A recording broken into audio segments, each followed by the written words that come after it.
చదివేవారు స్టార్టింగ్లో అమ్మ ఏది చదవాలి అంటే కీర్తనల గ్రంథం చదవమని చెప్తారు.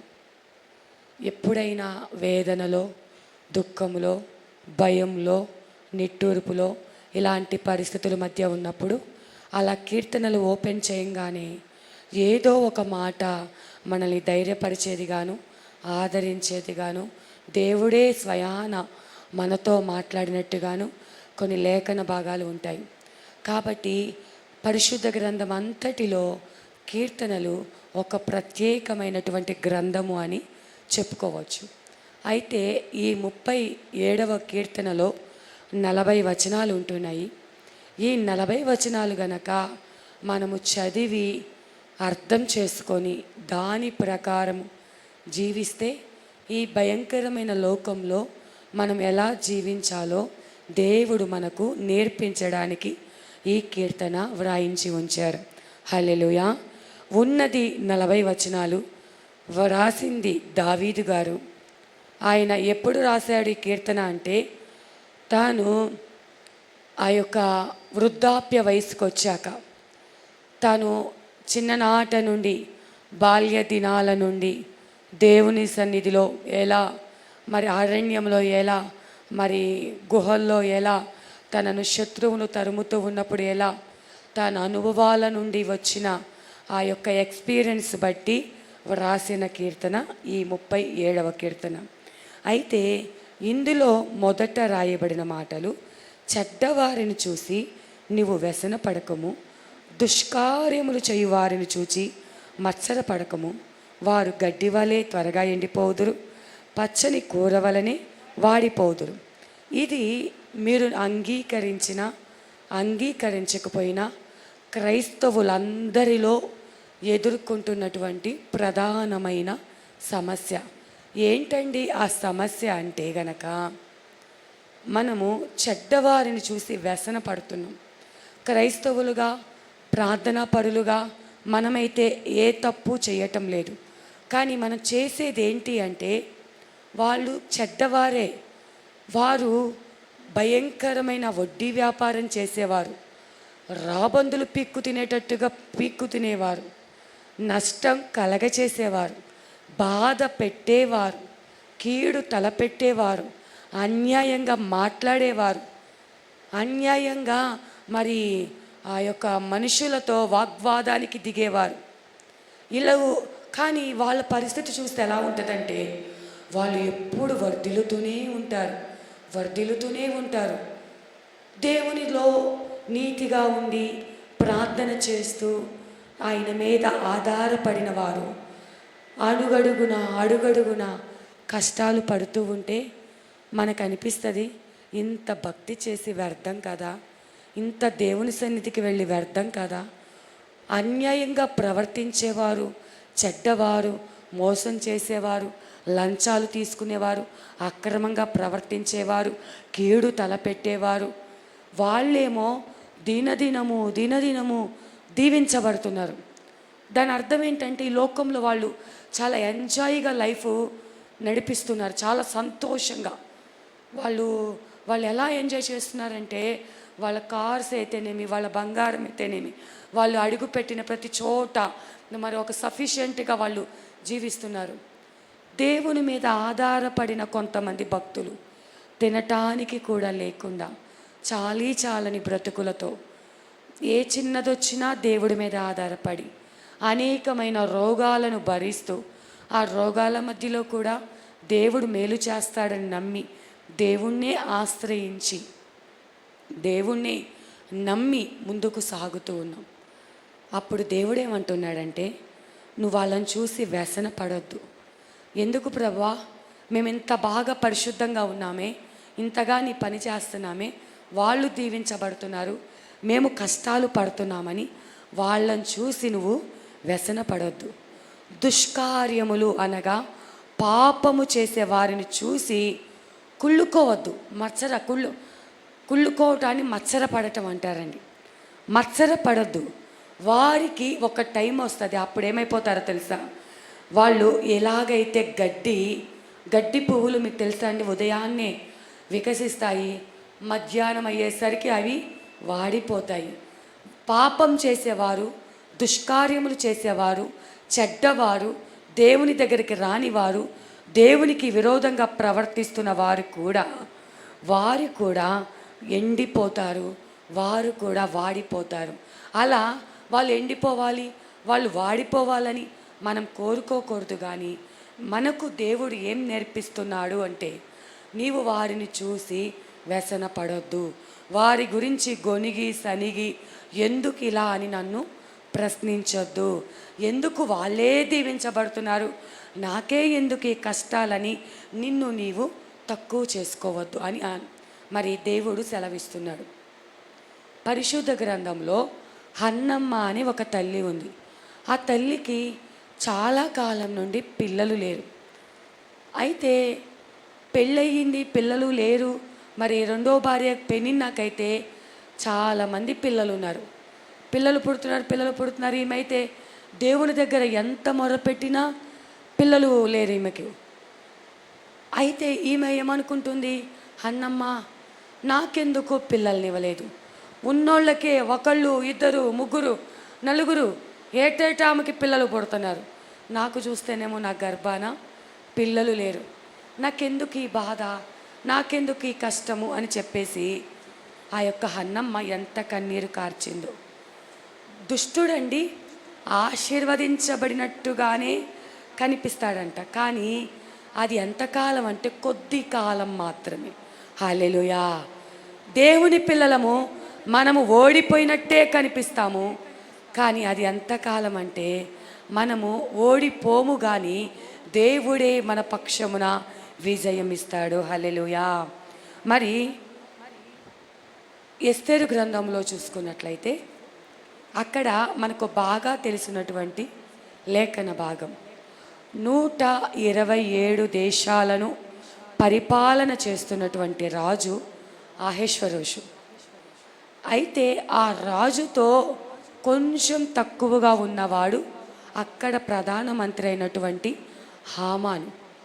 ఆ యొక్క హామాను అంత బాగుంది కదా, రాజు తర్వాత స్థానంలో హామాను ఉన్నాడు, అంతటికి సంతోషపడాలి కదా.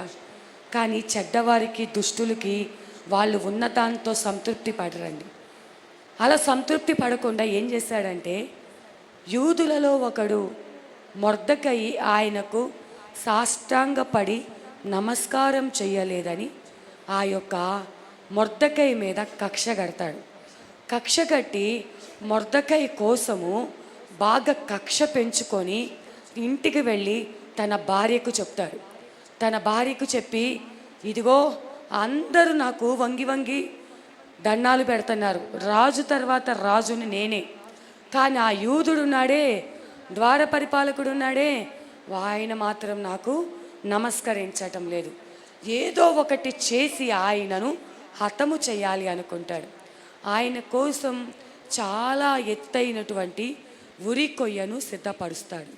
అక్కడ చెడ్డవాడైనటువంటి హామానుకు తన భార్య అయిన, అయ్యా వారితో మనకెందుకు, దేవుడు మీకు ఒక ఉన్నతమైన స్థితి ఇచ్చాడు, వారితో నీకెందుకు అని అనలేదు, కానీ రెచ్చగొట్టింది. అయితే ఉరి కొయ్య ఆ యొక్క హామాను కోసం, ఆ మొర్దెకై కోసము సిద్ధపరచబడి ఉంది. చివరికి ఏమైందండి, ఆ ఉరి కొయ్య మీద ఎవరు ఉరి తీయబడ్డారు? ఎవరైతే చేసుకున్నారో వాళ్ళే ఉరి తీయబడ్డారు. ఎవరైతే మన నాశనము కోరుకుంటున్నారో, ఎవరైతే మనల్ని దూషించి మాట్లాడుతున్నారో, ఎవరైతే మనకు కీడు తలబడుతున్నారో, ఎవరు తీసుకున్న గోతులో వాళ్ళే పడతారని సామెత ఉంది కదండి. ఖచ్చితంగా నువ్వు చూస్తూ ఉండు, దేవుడు మరి ఎవరికి న్యాయం చేయాలో, ఎవరి పక్షమున కార్యం చేయాలో ఆయనకు సమస్తం తెలుసు. దావీదు చిన్ననాట నుండి ఎవ్వరికి కీడు తలపెట్టలేదండి.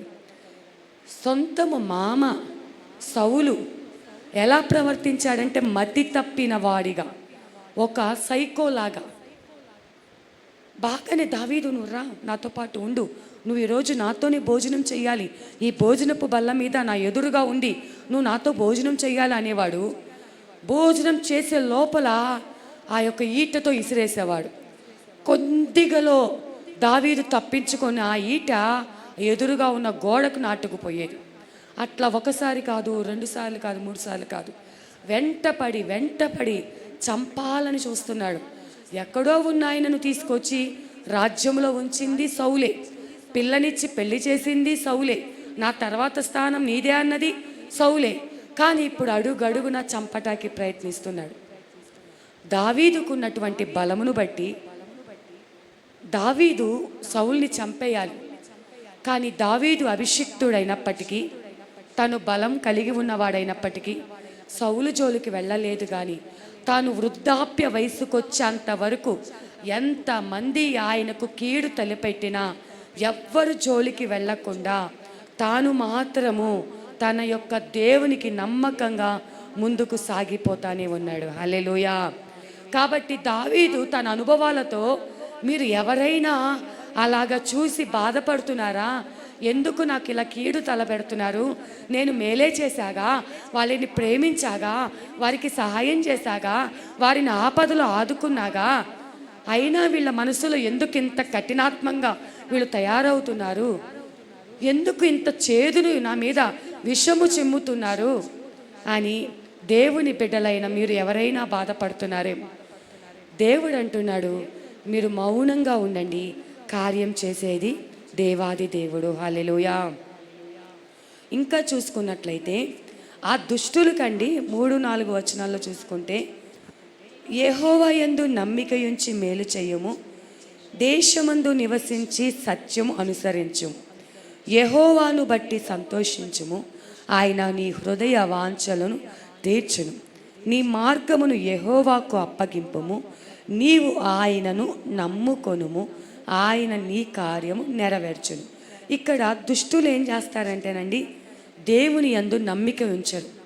తమ ఆశీర్వాదము, తమ బలము, తమ శక్తినే నమ్ముకుంటారు కానీ దేవుని నమ్ముకోరు.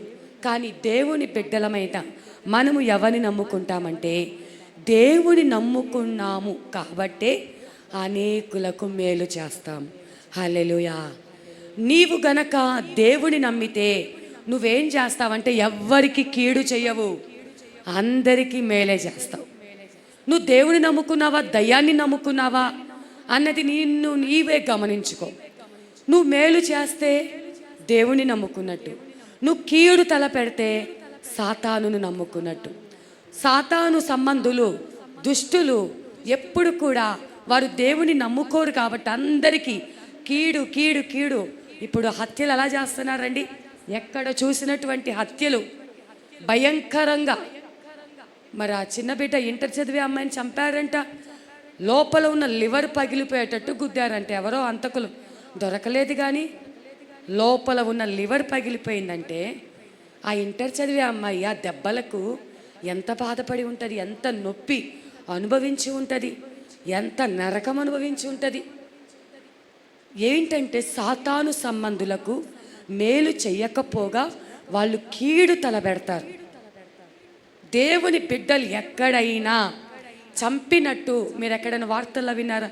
వాళ్ళు దేవుని బిడ్డలంట చంపారు. దేవుని బిడ్డలు ఎప్పుడు ఎవరికి కీడు తలపెట్టరు. మనము ఇంకా చూసుకున్నట్లయితే, మరి దేశమందు నివసించి సత్యమునే అనుసరిస్తారు. మోసం జోలికి వెళ్ళరు దేవుని బిడ్డలు. ఎప్పుడు వాక్యానుసారంగా అబద్ధం ఆడకూడదు, అన్యాయంగా ప్రవర్తించకూడదు, సత్యమునే అనుసరించాలి, మేలే చెయ్యాలి. నాకైతే చాలా సందర్భాల్లో నాకు జరిగింది కాబట్టి మీకు ఎగ్జాంపుల్ చెప్తున్నాను. అకౌంట్లో పొరపాటున ఎవరికో కొట్టబోయి నా అకౌంట్లో డబ్బులు పడితే మళ్ళీ వాళ్ళు ఫోన్ చేసి పొరపాటున పడ్డాయి అన్నప్పుడు వెనక్కి ఇచ్చేస్తాం. ఏదైనా వస్తువు దొరికినప్పుడు వెనక్కి ఇచ్చేస్తాం. దేవుణ్ణి నమ్ముకున్న వారు నేనే కాదు, మీలో అందరూ కూడా అనుభవాల గుండా వెళ్ళి ఉంటారు. ఒకానొక సమయంలో అండి, నేను సేవకు వచ్చిన కొత్తలో రామలింగేశ్వర నగర్లో 21 రోజులు ఉపవాస ముగింపు ప్రార్థన పెట్టాను. ఆ ముగింపు ప్రార్థన పెట్టినప్పుడు సౌండ్ సిస్టానికి డబ్బులు కట్టాలి.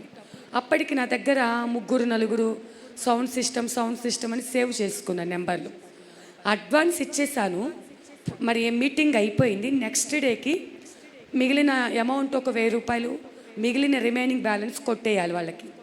అయితే ఈ సౌండ్ సిస్టమ్ అని 3 నెంబర్లు ఉన్నాయి కదా, నేను మిస్ అయిపోయి ఒకరికి కొట్టాల్సిన డబ్బులు ఇంకొకరికి కొట్టేసా.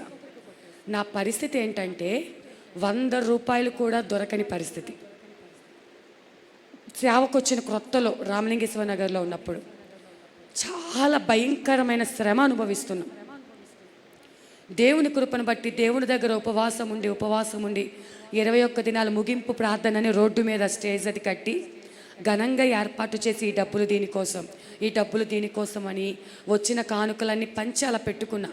నా దగ్గర ఇంక డబ్బులు కూడా లేవు. ఒకరికి కొట్టాల్సిన డబ్బులు 1000 రూపాయలు వేరే వాళ్ళకి కొట్టేస్తే ఇక్కడ ఈ సిస్టమ్ ఆయన సౌండ్ సిస్టమ్ అయినా మేడం ఇంకా డబ్బులు పంపిలా అంటే ఆల్రెడీ వేసేసానన్న, నేను ఇందాకే వేసేసానంటే నా దానికి రాలేదన్నారు. వెంటనే టెన్షన్ పడి నేను నెంబర్ చూసుకుంటే నేను పంపించాల్సిన నెంబర్కి కాకుండా వేరే నెంబర్కి పంపించా. ఆ నెంబర్కి పంపిస్తే వెంటనే వాళ్ళకి ఫోన్ చేసి చాలా మెసేజ్లు పెట్టా, రెస్పాండ్ అవ్వట్లేదు. వెంటనే ఫోన్ చేసి ఫోన్ ఎత్తారు.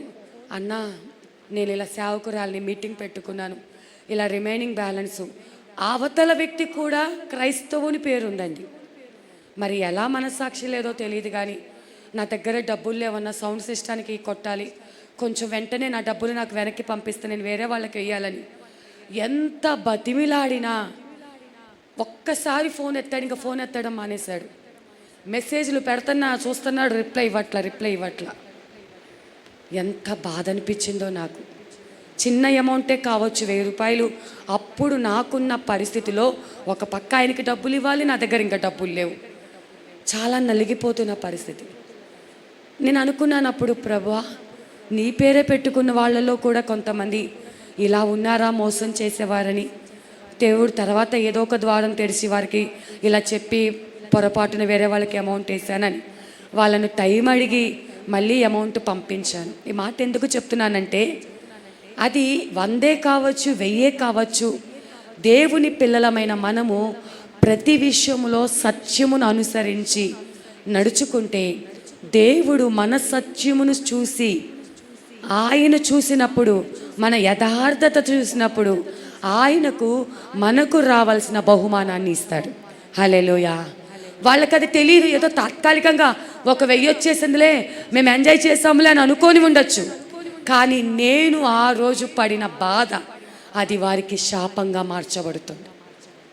కాబట్టి మనము సత్యమును అనుసరించాలి. అది రూపాయి అయినా గుండు సూది అయినా మనది కాని దానను మనము ఏది కూడా యాక్సెప్ట్ చేయటానికి వీల్లేదు.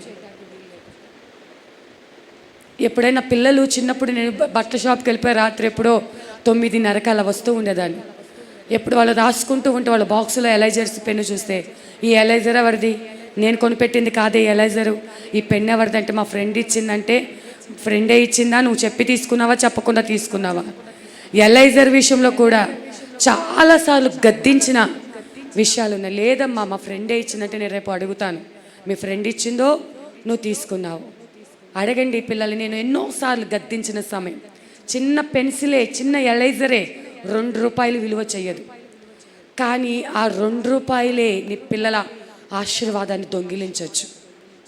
ఆ చిన్నదే అని మనకు తెలిసి మనం వదిలిపెట్టకూడదు. తెలియక పిల్లలు కాబట్టి ఏదో పొరపాట్లు జరుగుతూ ఉంటాయి. కానీ తెలిసి మనము సత్యమునే అనుసరించాలి, సత్యము మార్గములోనే మనము నడవాలి. లోక సంబంధులు అలా నడవరు. ఇంకా చూసుకుంటే 4వ వచనం, దేవుణ్ణి బట్టి సంతోషిస్తాము దేవుని బిడ్డలు, కానీ లోకము దేవుణ్ణి బట్టి కాక లోక సంబంధమైన విషయాలను బట్టి సంతోషిస్తూ మరి మనకున్న హృదయ వాంఛలను దేవుడు తీరుస్తాడంట. నువ్వు దేవుణ్ణి బట్టి సంతోషిస్తే ఆయన నీ హృదయ వాంఛలను తీర్చును. ఉద్యోగమా, వివాహమా, వ్యాపారమా, అప్పుల సమస్యనా, నీ హృదయ వాంఛ ఏముంది? ఒక్కొక్కరికి ఒక్కొక్క సమస్య ఉంటుంది. అయ్యా, ఈ సమస్య నుంచి విడిపించే వాంఛ ఎప్పటి నుంచో ఆశపడుతున్నాం, నాకు ఈ ఆశ తీర్చు ప్రభువా అని దేవుణ్ణి అడిగి దేవుని వాక్యమును బట్టి నువ్వు సంతోషించినట్లయితే నీ హృదయ వాంఛ ఏదైతే ఉందో లోకము తీర్చలేదు కానీ దేవుడు నీ కోరికను తీరుస్తాడు. హల్లెలూయా. మనుషుల మీద నువ్వు ఆధారపడి వాళ్ళు నాకు ఇది చేస్తా అన్నారు, వీళ్ళు నాకు ఈ సహాయం చేస్తా అన్నారని నువ్వు ఆశపడినంత మాత్రాన ఎవ్వరు నిన్ను తృప్తి పరచలేరు. కానీ నీ హృదయంలో ఉన్న ఆ కోరిక తీర్చేవాడు దేవాది దేవుడు. కాబట్టి ఆయన పక్షమున మనము ఆయన నామమును బట్టి సంతోషించినప్పుడు ఖచ్చితంగా నీ ప్రతి ఆశను ఆయన నెరవేరుస్తాడు. నీవు ఆయన నమ్ముకున్నట్లయితే ఆయన నీ కార్యములు నెరవేరుస్తాడు. తర్వాత 7వ వచనం చూసుకున్నట్లయితే, యెహోవా ఎదుట మౌనముగా నుండి ఆయన కొరకు కనిపెట్టుకొనుము. హల్లెలూయా. చాలా సందర్భాలలో అండి మనకి ఎదుట ఉన్న వాళ్ళు చేసిన మోసాలు చూసి గట్టిగా వాళ్ళ మీద కేకలు పెట్టేసి అసలు అవకాశం దొరికితే చాచి పెట్టి కొట్టాలనిపించింది. అంత కోపం వచ్చేసిద్ది. వాళ్ళు చేసే పనికి కొట్టేద్దామా అనిపించింది. కానీ ఇప్పుడు ఏం చేయాలంటే, వద్దు ప్రభువా, నీ సన్నిధిలో నేను మౌనంగా ఉంటాను, నువ్వు కార్యం చెయ్యి. నేను కొడితే ఏం దెబ్బ తగిలిద్ది, కానీ దేవుడు మన పక్షమున కార్యం చేస్తే అప్పుడు వాళ్ళు తెలుసుకుంటారండి. నువ్వు చాలా సందర్భాల్లో అలాంటి పరిస్థితులు వచ్చినప్పుడు కనీసం నువ్వు హృదయంలో కూడా తిట్టుకోమాకు, వాళ్ళ గురించి హృదయంలో కూడా తిట్టుకోమాకు, మౌనంగా ఉండమని దేవుడు చెప్తున్నాడు. ఆ మౌనంగా ఉన్నప్పుడు దేవుడు కార్యం చేస్తాడంట. ఇక్కడ అంటాడు ఇంక 8వ వచనంలో, కోపము మానుము, ఆగ్రహం విడిచిపెట్టుము, వ్యసన పడకము, అది కీడుకే కారణం. కోపం విడిచిపెట్టకపోతే, ఆగ్రహాన్ని విడిచిపెట్టకపోతే, నువ్వు వ్యసన పడుతూ ఇంకా కుళ్ళుకుంటూ కోపంతో పళ్ళు కొరుకుతూ ఇదిగో వాళ్ళు ఇట్లా వీళ్ళు ఇట్లా అని చెప్పేసి నువ్వు అనుకుంటూ ఉంటే, వ్యసన పడుతూ ఉంటే అది ఎక్కడికి తీసుకెళ్తుంది అంటే కీడుకు తీసుకెళ్తుంది. నువ్వు దేని విషయంలో నువ్వు అలా టెంప్టేషన్ అవ్వద్దు. అది లోకం చేసే పనులు. నువ్వు పళ్ళు కొరుకుతూ, నువ్వు మత్సరపడుతూ, కోపము. సరే, కోపం ఎవరికైనా వచ్చిద్దంట, కానీ నీ కోపం ఎప్పటి వరకు ఉండాలంటే సూర్యుడు అస్తమించే లోపల నీ కోపంలో విడిచిపెట్టేసి వాళ్ళతో సమాధాన పడిపోవాలి. అలా సమాధాన పడకుండా నువ్వు ఒక మనిషి మీద కోపం పెట్టుకొని లోపల పగను పెంచుకుంటున్నావంటే అది దేవుడి చిత్తం కాదు. నువ్వెంత ప్రార్థన చేసినా ఆ ప్రార్థనకు జవాబు రాదు. మనం దేవుని కోసము కనిపెట్టుకొని ఎదురు చూస్తే దేశమును స్వతంత్రించుకుంటామంట. 9వ వచనంలో, కీడు చేయవారందరూ నిర్మూలమగుతారు, యెహోవా కొరకు కనిపెట్టుకున్న వారు మాత్రం దేశాన్ని స్వతంత్రించుకుంటారంట. 13వ వచనం చూద్దాము. వారి కాలము వచ్చుచుండుట ప్రభువు చూచుచున్నాడు, వారిని చూచి ఆయన నవ్వుచున్నాడు. వారి కాలం వచ్చుచుండుట ప్రభు చూస్తున్నాడు. ఎవరి కాలం? దుష్టుల కాలం. ఉదయకాలం ఆరాధనలో వాక్యం చెప్పానండి. యోఫ్తా గురించి వాక్యం చెప్పాను. యోఫ్తా వేశ్య కుమారుడు. అయితే యోఫ్తా తన కాలం వచ్చేంత వరకు తను మౌనంగా, అక్కడ రాయబడి ఉంది న్యాయాధిపతుల గ్రంథం 11వ అధ్యాయం 1వ వచనంలో, యోఫ్తా పరాక్రమము కలిగిన బలాఢ్యుడు. కానీ తన తోడబుట్టిన వాళ్ళు తనను త్రోసివేసినప్పుడు, పరాక్రమం కలిగిన వాడు కాబట్టి యుద్ధం చేయొచ్చు, గొడవ పడవచ్చు. ఒకవేళ ఆయన పరాక్రమము బట్టి, ఆయన బలమును బట్టి ఆయనకి విజయం వచ్చింది. కానీ ఆయన ఎక్కడా కూడా తన సొంత నిర్ణయం కాకుండా దేవుడు తన సమయం అందు కార్యం నెరవేరుస్తాడని తన కాలం వచ్చేంత వరకు ఎదురు చూశాడు. యోఫ్తా వెళ్ళిపోయి టోబు దేశంలో నివసిస్తే అమోనీయులు ఆ దేశము మీదకు యుద్ధానికి వచ్చినప్పుడు ఎవరైతే ఆయనను బయటకు పంపించారో వాళ్ళందరూ, ఆ యొక్క దేశపు పెద్దలందరూ కలిసి ఇప్పుడు యోఫ్తా దగ్గరికి వెళ్ళి, యోఫ్తా నువ్వు రావా, మా పక్షంలో యుద్ధం చేయవా అంటున్నారంట. మా పక్షంలో యుద్ధం చేయవా అంటే, మీరు నన్ను ఇబ్బంది పెట్టి బయటికి పంపించారుగా, ఇప్పుడు మీకు శ్రమ వచ్చిందని నా దగ్గరకు వచ్చారా? శ్రమ వచ్చి నా దగ్గరికి వచ్చారా అంటే, నువ్వు రాయ్యా, నువ్వు యుద్ధం చేస్తే మా అందరిపైన నువ్వే రాజుగా ఉంది కానీ. హల్లెలూయా.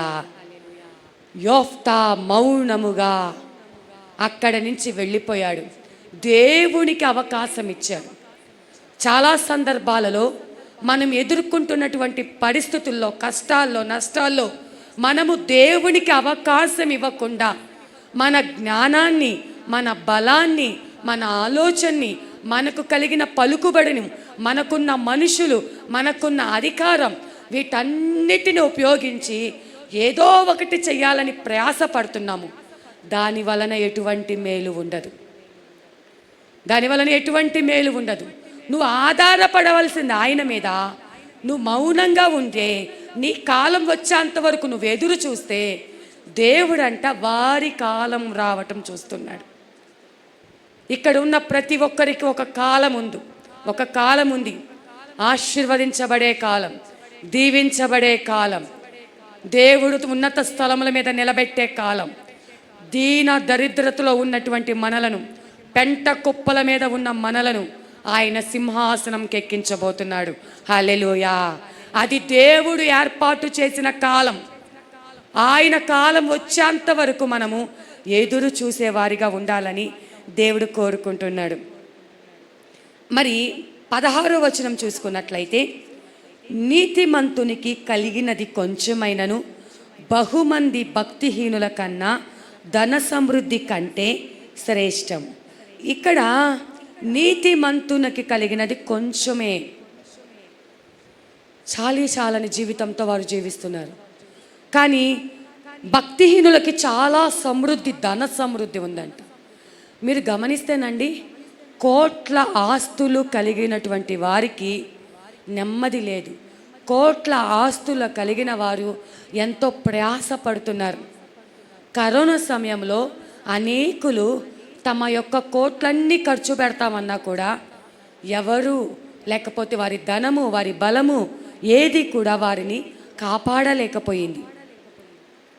కానీ ఎవరైతే దేవుని మీద ఆధారపడి ఉన్నారో, నీతిమంతులుగా ఉన్నారో, వారు దేవుని కృప వలన వారు ఇప్పటికీ కూడా సజీవు లెక్కలో దేవుడు నిలబెట్టి ఉంటున్నాడు. ఇక్కడ చెప్పేది ఏంటంటే, నీతిమంతులకున్న కొద్దిగే అయినా దేవుడు దానిని విస్తారంగా ఆశీర్వదిస్తాడు.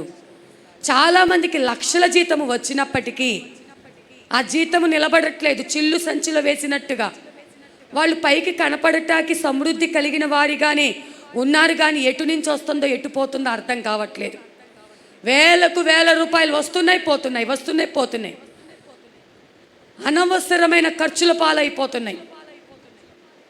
దేవుడి మీద ఆధారపడినటువంటి మనకు నువ్వేం చేయాలంటే, నీకు కలిగిన కొద్దిగలోనే నమ్మకంగా ఆయన మీద ఆధారపడినప్పుడు దేవుడు కార్యం చేయటానికి ఆయన సిద్ధంగా ఉన్నాడండి. హల్లెలూయా. దేవుడు నీతిమంతుల దురాలోచనలను చూసి వారికి మరి ఒక సమయం రాబోతుందంట. ఆ సమయం వచ్చినప్పుడు నీతిమంతులను ఆయన హెచ్చిస్తాడంట. దురాలోచన చేసిన వారిని ఎప్పుడైనా కూడా వారు ఏదైతే ఆ దురాలోచన చేస్తున్నారో ఆ దురాలోచనలోనే చిక్కబడి వారు మరి ఇబ్బందులు పడుతూ ఉంటారంట. మరి ఎంత చూసినా కూడానండి, ఇక్కడ హామాను విర్రవీగాడు. పెద్ద ఉరికొయ్యంతే మరి ఉరికంబము చేయించి ఉంటున్నాడు. కానీ ఆ ఉరికంబం మీద చివరిగా తనే ఉరి తీయబడ్డాడు. తను అనుకున్నాడు ఆ ఉరికంబము మొర్దెకై గురించి అనుకున్నాడు. నువ్వెంత ప్రయాసపడినా, ఎంత ప్లానింగ్లు వేసుకున్నా ఆ యొక్క హామాను అధికారము ఏమీ చేయలేకపోయింది. దేవుని కోసం నిలబడిన మొర్దెకై పక్షమున దేవుని కార్యం చేసి ఆ 127 దేశాలలో చాటింపు వేయబడినటువంటి ఆ శాసనాలు మార్చబడి చివరికి అదే తనకు ఉరిగా సిద్ధపరచబడి ఉన్నది. దేవుని సన్నిధిలో ఉన్నటువంటి నీవు ఏ విషయం కొరకైతే ఆశ్రయించి ఉంటున్నావో దేవుడు నిన్ను విడిచిపెట్టడు. నీతిమంతులకు ఆయన మేలు చేస్తాడు. నీతిమంతుల పిల్లలు క్షేమంగా ఉంటారు. నీతిమంతులు భూమిని స్వతంత్రించుకుంటారు. నీతిమంతులు జ్ఞానంతో అడుగులు వేస్తారు. అక్కడ రాయబడి ఉంది కింద వచనాల్లో నీతిమంతుల గురించి. 29వ వచనంలో నీతిమంతులు ఏం చేస్తారంట? భూమిని స్వతంత్రించుకుంటారు, వారు నిత్యము దానిలో నివసిస్తారు. మీరు అనుకోవచ్చు, మాకు ఉండటానికి 1 సెంటు భూమే లేదండి. రాబోతున్నటువంటి 1000 ఏండ్ల పరిపాలనలో దేవుడు నమ్మకంగా ఉన్న మీకు ఆ భూమిని స్వతంత్రించుకొని దాని మీద అధికారాన్ని దేవుడు మీకు అనుగ్రహిస్తాడు. నీతిమంతులు అంటండి, దేవుడి మీద ఆధారపడిన వాళ్ళు ప్రతి మాట కూడా ఆచితూచి మాట్లాడతారు. ఎవరిని కించపరిచి హీనంగా మాట్లాడు. నీతిమంతులుగా లేనివారు అంటే సాతానును ఆధారం చేసుకున్న వాళ్ళే వాళ్ళకి ఇష్టం వచ్చినట్టుగా వాళ్ళు మాట్లాడుతూ ఉంటారు. పక్కనున్న వాళ్ళని తక్కువ చేసి మాట్లాడతారు, వాళ్ళు గొప్పైనట్టుగా మాట్లాడతారు. మరి నువ్వు నీతిగా జీవిస్తున్నావా, అనీతిమంతులుగా ఉంటున్నావా? మన నోటి బాటను బట్టి మనం చూసుకోవాలి. ఇంకా గమనించినట్లయితే మరి కిందకు వస్తే 39-40 వచనాలు చూసుకుంటే, మరి యెహోవాయే నీతిమంతులకు రక్షణ ఆధారము, బాధ కలుగునప్పుడు ఆయనే వారికి ఆశ్రయ దుర్గము. నీతిమంతులకు దేవుడే ఆధారంగా ఉంటాడంట.